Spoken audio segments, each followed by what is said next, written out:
Om Namo Bhagavate Vasudevaya. Bhagavate Vasudevaya. Om Namo Bhagavate Vasudevaya. Om Namo Bhagavate Vasudevaya. Om Namo Bhagavate Vasudevaya. Om Namo Bhagavate Vasudevaya. Om Agyanati Mirandasya Gyananjanam Shalakaya Chakshum Militam Jena Tasmai Shri Gurave Namaha. Namo Vishnu Padaya Krishna Prestaya Bhutale Srimate Chandramukha Swamiti Namne. Namaste Guru Prestaya Hridayananda Padashraye Prabhupada Karuna Shakti Gita Saraprasharine. Namo Vishnu Padaya Krishna Prestaya Bhutale Srimate Bhaktivedanta Swamiti Namne. Namaste Saraswati Devi Gauravani Pracharine Nirvisheshnabhari Pashtachiresha Tarine. Hare Krishna, muito boa noite a todos e a todas. Temos aqui conosco o Alexandre Souza. Hare Krishna, Alexandre, eu acho que eu não lhe conheço. Se puder mandar aí, se a gente já se conhece, de onde você é, puder se apresentar, por favor, aqui nos comentários. Temos a Fernanda Marques, todo dia aqui conosco. Esteve ontem aqui no templo. Daniel também, sempre com a gente. Ontem não pôde vir, mas com certeza, por um bom motivo. Temos o meu querido irmão Sanatana Dharma, que faz muito tempo que eu não vejo. Estou morrendo de saudades. Lá de Campinas. Hare Krishna Prabhu Dia. Então é isso. Vamos dar continuidade à leitura do Śrīmad Bhagavad Gita, como ele é. Hoje nós vamos ler o verso de número 26, que diz o seguinte: Atachainam nityajatam nityam vamanyase mritam tatapi tvam mahabaho nainam shochitum ahasi. Então, ata, se, porém, cha, também, enam, esta alma, nityam jatam, sempre nascida, nityam, para sempre, vá, ou manyase, pensa assim, mritam, morta, tata api, mesmo assim, tuan, tu, mahabaho, ó pessoa de braços poderosos, na, nunca, enam, a alma, shotitum, lamentar, ahasi, mereces. Esse verso 26, eu não estava ligando, agora que vi aqui palavra por palavra, é um dos meus versos favoritos da Bhagavad Gita, porque Krishna, ele vai fazer uma suposição. Preste atenção na suposição que Krishna faz. Só para contextualizar, Krishna está falando aqui sobre a qualidade transcendental da alma, e ele está falando que Arjuna não deve se lamentar pela alma. E agora ele vai fazer uma suposição. Olha só, tradução diz o seguinte: se, no entanto, pensas que a alma ou os sintomas de vida sempre nasce e morre para sempre, mesmo assim não tens razões para lamentar, ó pessoa de braços poderosos. Só dar mais uma checada aqui. Então, o Alexandre, ele é aluno do Haridarshan, do professor que esteve ontem aqui com a gente. E temos o Henrique Abreu, Hare Krishna Henrique, que esteve aqui conosco ontem, trouxe 2 amigos, o Matheus e a Yara. Que, inclusive, Henrique, depois me passa aí o contato deles, por favor, para a gente entrar em contato lá. E olha quem entrou aqui também, a Thalita Paiva, só gente legal. É isso aí. Então, vamos repetir aqui a tradução do verso. Se, no entanto, pensas que a alma, ou os sintomas de vida, sempre nasce e morre para sempre, mesmo assim, não tens razão para lamentar. Ó pessoa de braços poderosos. Então, Prabhupada vai dizer o seguinte aqui, existe sempre uma classe de filósofos muito parecida com os budistas, que não acredita que a alma possa existir separada do corpo. Quando o Senhor Krishna falou o Bhagavad Gita, parece que estes filósofos existiam e eram conhecidos como Lokayatikas e Vaibhashikas.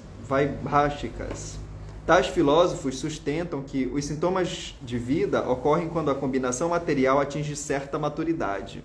Então,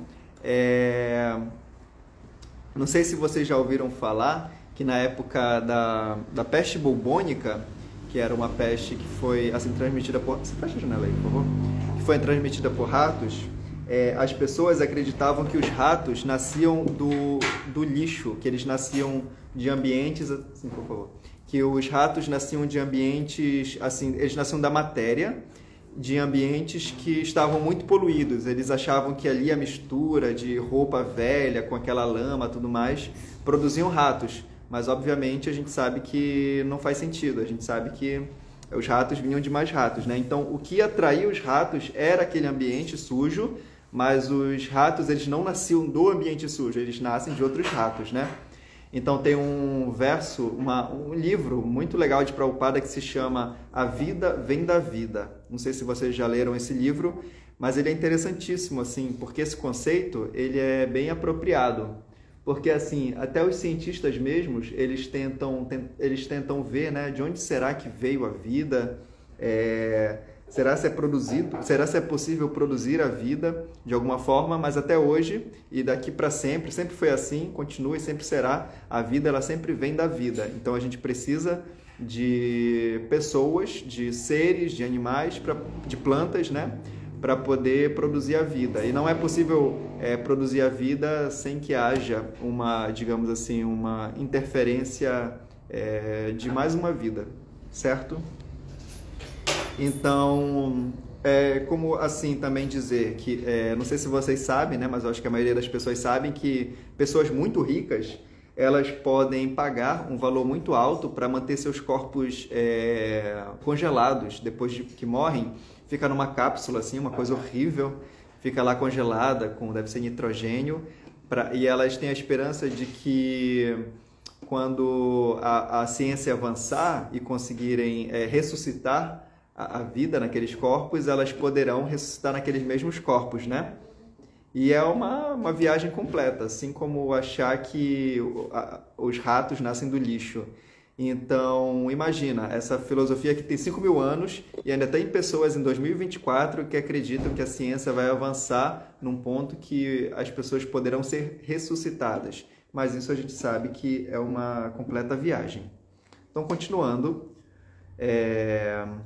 o cientista materialista moderno e os filósofos materialistas também têm esse mesmo pensamento. Segundo eles, o corpo é uma combinação de elementos físicos e, a certa altura, os sintomas de vida desenvolvem-se através da interação dos elementos físico e químicos. A ciência antropológica baseia-se nessa filosofia. Atualmente, muitas pseudo-religiões, aí fica entre aspas, né, que agora viraram moda nos Estados Unidos, também estão aderindo a essa filosofia, bem como as seitas budistas nihilistas não devocionais. Continuando, mesmo que Arjuna não acreditasse na existência da alma, como na filosofia Vaibhashika, não haveria motivo para lamentação. Aí aqui Prabhupada vai soltar uma frase bombástica. Olha que Prabhupada, ó, tá vendo? É uma confirmação aqui, vai ser uma frase muito impactante. Ó, ninguém lamenta a perda de determinada quantidade de substâncias químicas e para de cumprir seu dever prescrito. Ou seja, se a gente não tem alma, se nós viemos somente da matéria e a gente é apenas digamos assim, um saco de elementos químicos, então, mesmo assim, quando alguém morre, nós não deveríamos lamentar, porque é só um saco de produtos químicos que se gerou a partir de uma mistura ali de determinados ingredientes e determinados, digamos assim, matérias. Então, mesmo se nós não formos almas espirituais, mesmo se nós formos um saco de produtos químicos, nós também não devemos nos lamentar. Por outro lado, na ciência moderna e na atividade bélica científica, gastam-se muitíssimas toneladas de produtos químicos para conseguir a vitória sobre o inimigo.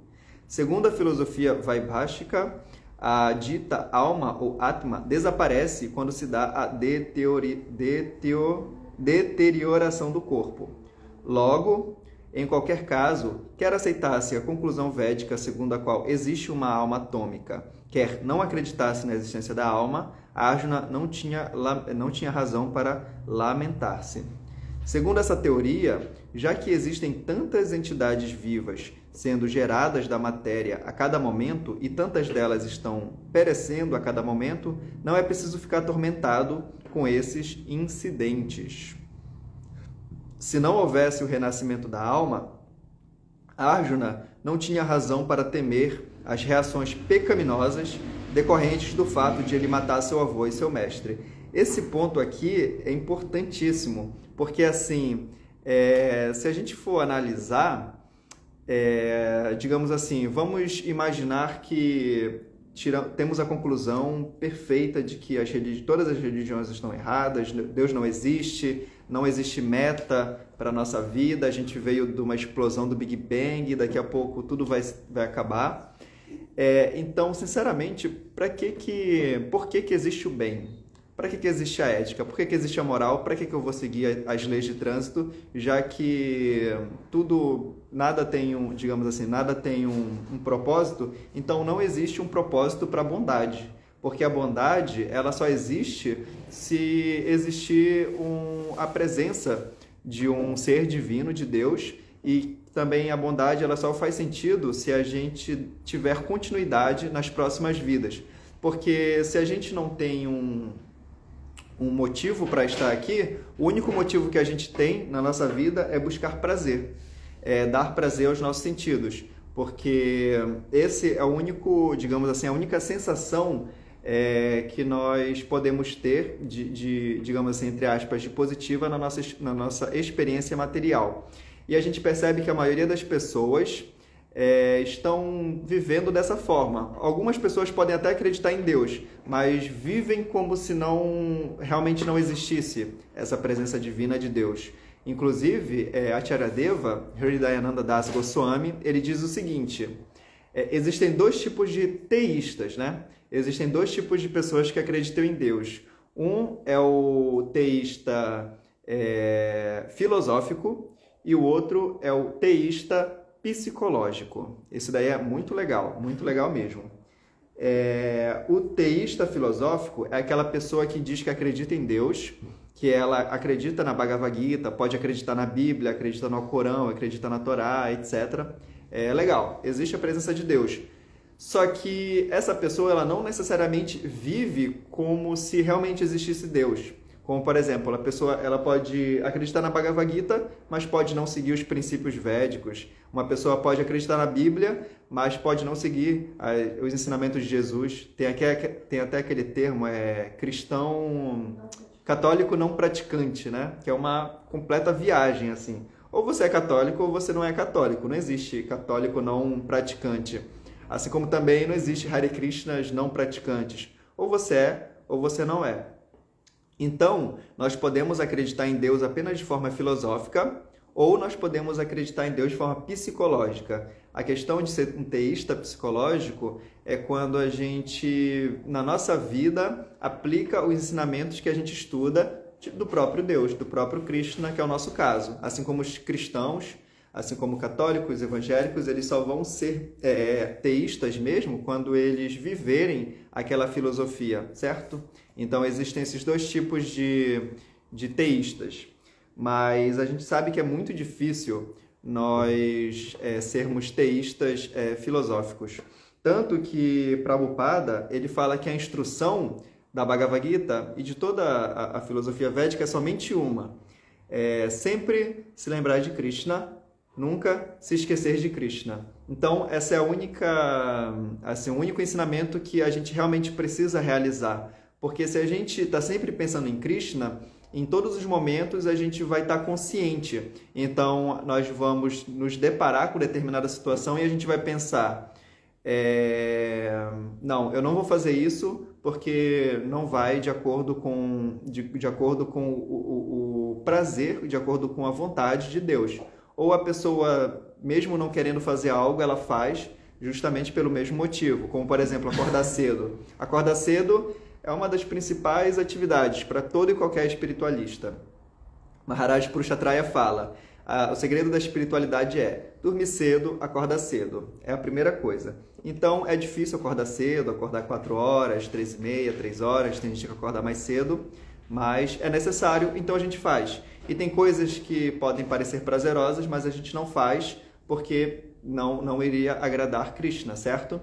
Então, dessa forma, a gente pode conceber o que é o teísta filosófico e o que é o teísta psicológico. Inclusive, tem até uma história no Srimad Bhagavatam, qual é o canto?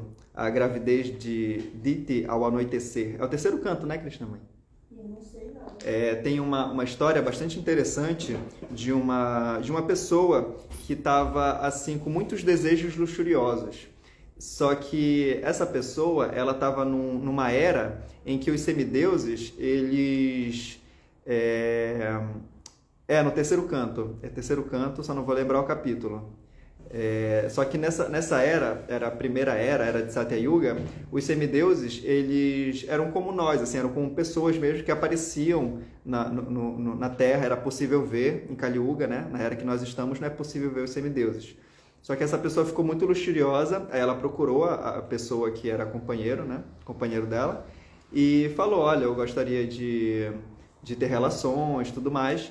Aí, só que era numa hora inapropriada, porque existem os momentos do dia e existe um momento também para gerar filhos. Aí essa pessoa falou, olha, não é o momento apropriado, porque agora, assim, nós não poderemos gerar uma criança, né, com qualidades divinas. Só que ele falou que tinha um outro ponto, assim, um ponto meio que engraçado. É porque também existe um momento no dia, que inclusive é agora, no final da tarde, no começo da noite, onde existe de forma cósmica, assim, uma limpeza na Terra. Por isso que a noite ela é um local, é um momento mais para a gente se retirar. Já é para a gente jantar daqui a pouco e já se preparar para dormir, porque é um momento assim que está rolando umas coisas meio pesadas.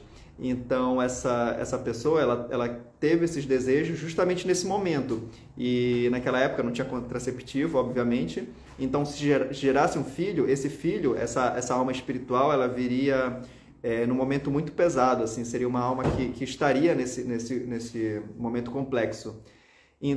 Tanto que a gente nunca vê uma balada começando tipo 9 da manhã, assim, 8 da manhã. E nunca vê uma missa começando 11 da noite. Tem esses momentos, né? Então uma missa, ela geralmente é de manhã ou no finalzinho da tarde.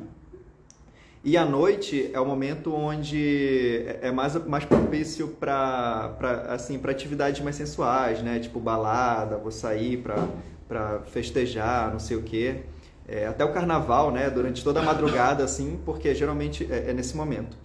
Então, o que aconteceu? Aconteceu que essa pessoa que estava com esses desejos, ela era parente de Shiva. E Shiva é a pessoa responsável por fazer essa limpeza no nosso planeta, né? Nesse momento ele vem com uma turma, assim, ele vai pegando todas aquelas pessoas que estão no corpo sutil, que já abandonaram o corpo de forma assim ruim, e ele vai fazendo a limpeza. Não, vamos pegar toda essa galera para que eu vou ajudá-las a avançar espiritualmente. Então, o companheiro dessa pessoa falou, olha, se a gente tiver relações agora, vai nascer uma pessoa, só que o problema é que esse seu parente, que é o Shiva, que ele era presente, assim como nós, ele vai poder nos observar fazendo isso, então ele vai perceber o que está acontecendo. Então, a pessoa que estava luxuriosa, assim, com esse sentimento, então vamos nos esconder. Era aí que eu queria chegar. Então ela pega, né, assim, aí eles vão se esconder na floresta, não dá muito certo, aí acontece um monte de coisas ruins, assim, nasce um ser chamado Hiranyakashipu. Aí essa pessoa fica muito triste, etc. Mas eu queria falar tudo isso por quê? Porque imagina, como Shiva ele estava presente naquele momento, essa pessoa ela precisou se esconder. Então, da mesma forma, quando a gente age de uma forma, digamos assim, de uma forma que vá nos prejudicar ou prejudicar outras pessoas, a gente tem que ter a noção de que Krishna ele está em todos os lugares. Ele está principalmente dentro do nosso coração, ele está também, ele é a energia que permeia tudo que existe é Krishna. Então, essa é a diferença entre a pessoa que é teísta filosófico e a teísta psicológico.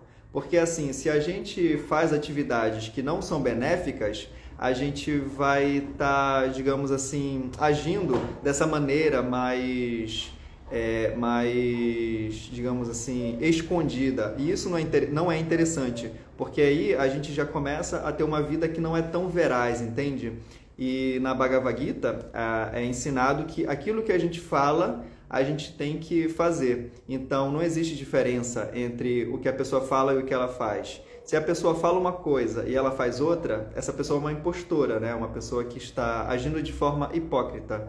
Então, nós temos que estar sempre meditando na presença de Krishna em todos os momentos, para que a gente possa tomar também as nossas decisões. Não que a gente vá fazer isso somente porque não vai agradar Krishna, tipo, eu queria fazer algo, mas não vou fazer por conta disso. Mas a gente tem que trazer isso para a gente, para poder termos realmente qualidades boas, assim, para sermos pessoas éticas e morais. Tem até uma alegoria, eu não sei de onde é que vem, mas é uma alegoria bem famosa, é um anel de Défos, eu acho, que é uma história grega, se não me engano, que é um anel que a pessoa ela coloca e ela fica invisível. Aí a história de uma pessoa que pega esse anel, se alguém conhecer aí essa história, essa alegoria, quiser botar aí nos comentários, seria bem legal. Anel de Delfos, eu acho, não lembro. Aí a pessoa coloca o anel, ela fica invisível. E quando ela é uma pessoa boa no dia a dia, mas quando ela coloca aquele anel e fica invisível, a pessoa faz várias atrocidades, ela tipo rouba, ela vai não sei para onde, enfim, faz umas atrocidades assim. Então, da mesma forma, a gente deve manter a nossa posição, mesmo se as pessoas estiverem vendo e mesmo se as pessoas não estiverem vendo, porque no final das contas Krishna está sempre nos acompanhando também. Então é por isso que a gente tem que manter sempre a nossa consciência em Krishna. Então vamos aqui finalizar a nossa leitura. Arjuna não tinha razão para temer as reações pecaminosas decorrentes do fato dele matar seu avô e mestre. Ao mesmo tempo, no entanto, Krishna sarcasticamente chama Arjuna de Mahabaho, pessoa de braços poderosos, porque, de sua parte, ele não aceitava a teoria dos Vaibhashikas, que rejeita a sabedoria védica. Como Kshatriya, Arjuna pertencia à cultura védica, e a ele convinha continuar seguindo-lhe os princípios. Srila Prabhupada Ki Jai. Eu vou repetir aqui a tradução do verso. Se, no entanto, pensas que a alma ou sintoma de vida sempre nasce e morre para sempre, mesmo assim não tens razão para lamentar, ó pessoa de braços poderosos. É curioso porque Krishna ele sempre chama Arjuna de algum nome. Às vezes ele chama de 2 nomes. Quando Krishna quer realmente esculachar assim, Arjuna, ele quer falar, olha Arjuna, você tá mal, ele chama ele de Partha, que é filho de Kunti, e ele chama de Kaunteya.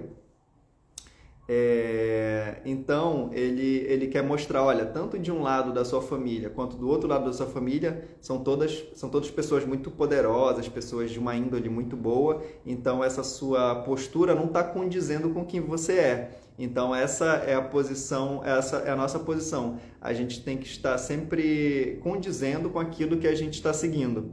Por isso que Krishna está sempre mostrando para Arjuna quem que ele é, para ele não se esquecer de sua posição, para deixar de lado essas suas lamentações e realmente cumprir o seu dever. Ok? Então acho que essa é a nossa mensagem do dia. A nossa leitura aqui é bem curtinha, são apenas de meia hora. Se alguém tiver alguma dúvida, algum comentário? Não precisa virar não. Tá. Só para me decorar, gravar aqui. O espiritualista filosófico é aquele que acredita em Deus, mas não segue os princípios. E o espiritualista psicológico é aquele que acredita em Deus e segue os princípios. Exatamente. Tem o teísta, ou espiritualista também. Teísta. Então tem o teísta filosófico, que só entende a filosofia, né? Leu tudo, sabe tudo, explica tudo. Na verdade. É um especulador, exatamente. E tem a pessoa que ela já está na psicologia dela, porque essa é a diferença entre conhecimento e realização. Estava até pensando isso hoje, que a meta do conhecimento é a realização. Por isso que na Bhagavad Gita, o 3º capítulo, na verdade o 4º capítulo, se chama Jnana Yoga, o conhecimento transcendental. E o 7º capítulo é curioso. O 7º capítulo da Bhagavad Gita, ele se chama o conhecimento acerca do absoluto. Mas se nós formos ver a tradução em sânscrito, a palavra em sânscrito, se chama Vijnana Yoga. Então é Jnana, lá no começo, o 4º capítulo, Jnana Yoga, conhecimento. E o 7º é Vijnana. E qual é a diferença? Vijnana significa, digamos assim, sabedoria, é a realização mesmo, é você não ter só o conhecimento, mas você está aplicando aquele conhecimento. Então, o conhecimento ele é primário, enquanto que a realização ela é secundária. A gente só vai ter realização se a gente tiver conhecimento, mas o conhecimento ele serve para nos encaminhar para a realização. Então, o teísta filosófico ele só tem conhecimento, mas o teísta psicológico ele já tem a realização. Ele já passou por vários testes, já experimentou, já sabe que o processo é verdadeiro.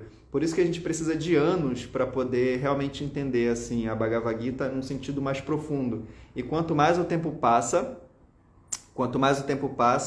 mais a pessoa vai realizando. E não adianta, assim, você pode ser o devoto mais avançado de todos, sempre vai ter algo a mais para aprender. Tipo Acharyadeva, Hridayananda Das Goswami, ele já tem 50 anos de ISKCON, de sannyasi, ele já fez várias traduções assim, da Bhagavad Gita, ele conhece todos os versos de ponta a ponta, mas ele lendo a Bhagavad Gita, ele vai ter vários aprendizados, ele vai ficar, nossa, ainda falta muito.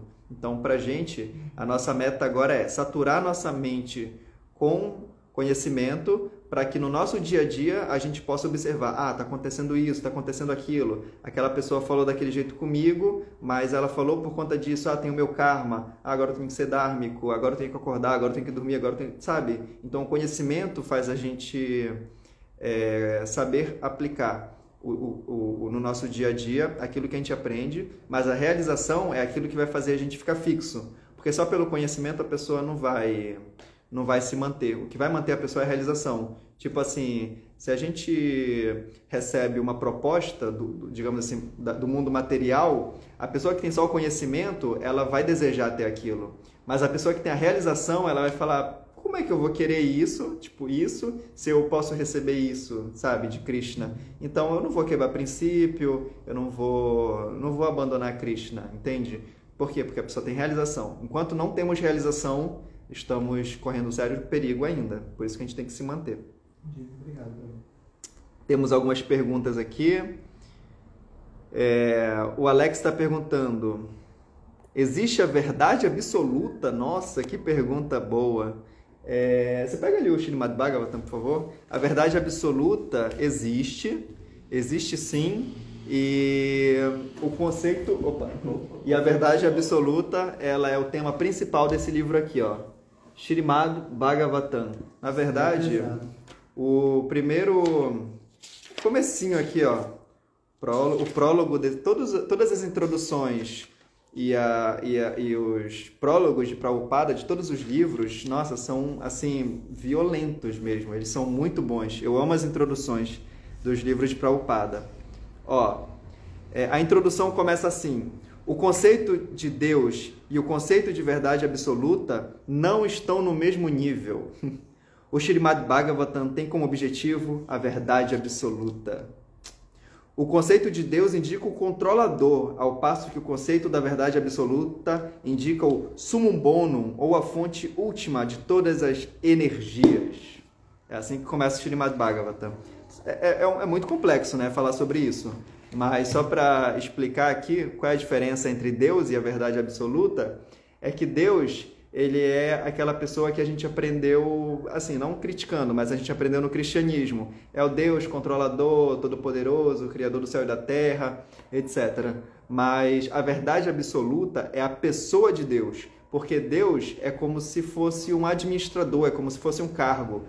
Como, por exemplo...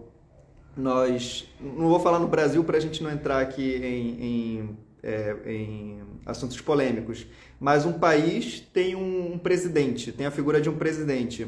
Então Deus é como se fosse o presidente, ele está só controlando, está administrando, está fazendo aquelas coisas. Mas o presidente, ele pode ter uma esposa. E essa esposa, ela não se relaciona com aquela pessoa como presidente. Ela dá um outro nome, chama de marido, chama de amor, chama de um certo nome específico. E esse presidente, ele pode ter filhos. E os filhos não vão se relacionar nem com o presidente, nem com o marido. Vão se relacionar, vão chamar de pai, pode chamar de mãe. Então, Deus é o cargo. É como se fosse o presidente. E a verdade absoluta é a pessoa daquele cargo. Então, Krishna, ele não é Deus. Deus é Vishnu. Então, ele também é, mas ele é maior que isso. Ele tem a sua comida favorita, ele toca uma flauta, ele se veste de uma forma. Então, o nosso objetivo não é a gente se conectar somente com Deus, né? Também. Mas a nossa ideia é ir muito além disso, é conhecer quem é Deus, qual o seu nome, onde é que ele está, o que ele gosta, o que eu preciso fazer para poder conhecê-lo. É como uma pessoa que a gente conhece e se apaixona por ela. A gente quer agradar aquela pessoa que a gente se apaixona. E como é que a gente faz para agradar? A gente tem que saber o que a pessoa gosta. Ah, eu vou levar um chocolate, mas e se ela for alérgica a chocolate? Ah, vou levar um amendoim, e se for alérgica? Então a gente tem que saber quem é a pessoa de Deus, e essa pessoa de Deus é a suprema verdade absoluta. Então esse livro aqui, que é só um, mas são 19 tomos, é um negócio muito grande, são 18.000 versos. É o livro onde a gente vai conhecer essa verdade absoluta. A gente tem que ir lendo, são 12 cantos, a gente vai lendo de forma progressiva até chegar no principal, que é o 10º canto, onde a gente vai ter as informações mais íntimas de Krishna. Mas para chegar lá, a gente tem que primeiro ler a Bhagavad Gita. A gente lê a Bhagavad Gita, depois a gente lê o Srimad Bhagavatam e depois lê o Chaitanya Charitamrita. Então, é uma pergunta muito... foi uma resposta muito simplória, digamos assim. Mas é só para entender, mais ou menos, qual é a diferença de Deus e de verdade absoluta, certo? Marcelo perguntou aqui, como sempre se lembrar de Krishna? Prabhupada deixou tudo que a gente precisa fazer para sempre se lembrar de Krishna. Existem 5 práticas que Prabhupada não, Rupa Goswami nos indicou como devotos que nós devemos seguir e que Prabhupada fez com que a gente tenha capacidade de praticá-las, que é cantar sempre, vamos ver se eu lembro, não sei se eu vou lembrar.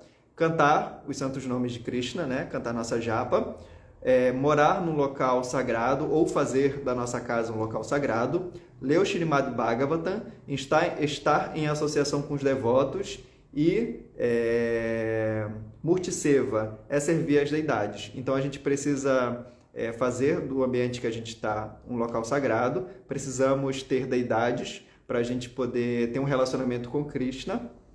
A gente precisa ler o Srimad Bhagavatam e cantar Hare Krishna sempre. Então, Prabhupada ele já deixou o nosso sadhana. Praticando sadhana, a gente vai estar pensando em Krishna em todos os momentos, certo? Então, muito obrigado. Até amanhã, às 18h30, ou até amanhã, às 4h30. Aqui temos Sanatana Dharma, que ficou até o final. Adel, que é a Ieda, Daniel José, Marcelo, meu amigo, que deve estar em Nova Gokula, Fernanda, temos o Márcio, o Alex, o Henrique e a Lorena. Muito boa noite a todos, fiquem com Krishna e com a Nossa Senhora de Vraja. Haribo! Haribo! Hare Krishna.